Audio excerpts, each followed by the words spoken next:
Fighting for their lives, farmers organized to fight the distant price-fixing plutocracy, which they were convinced had rigged the system against them. They worked through social and educational organizations called granges.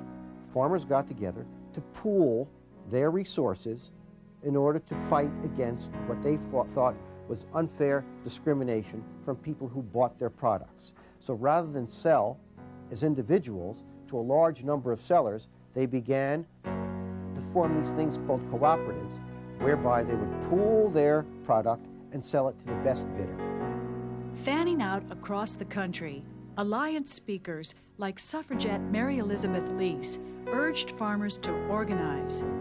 You farmers ought to raise less corn and more hell. As time wore on, the granges became political. And what they did is they got together, organized, and forced state legislatures to do two things. One is to set storage rates for grain in elevators, and second, to regulate the rates of shipping on railroads across the country.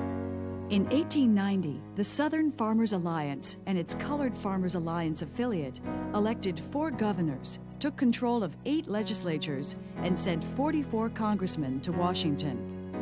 Encouraged by their successes, Alliance members in 1891 organized the Populist, or People's Party.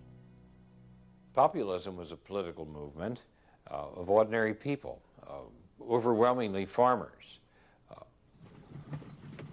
who were trying to address the problems that had come to them in a period of rapid industrialization. They felt that they were almost voiceless in the way the nation was being reshaped, and they felt that farmers' plight was becoming more difficult.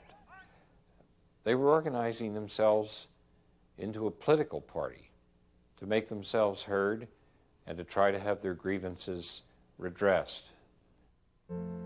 The Populists promised to restore government to the hands of the people.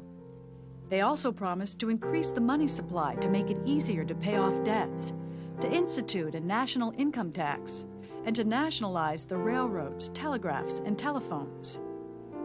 To attract industrial workers, the platform called for the 8-hour day, legislation to control monopolies, and limits on the use of court injunctions to stop strikes.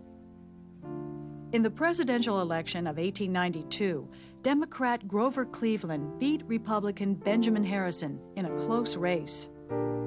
Supported by farmers in the West, the Populists carried 4 states, sent a dozen congressmen to Washington, and won more than 1 million votes for its presidential candidate, James Weaver.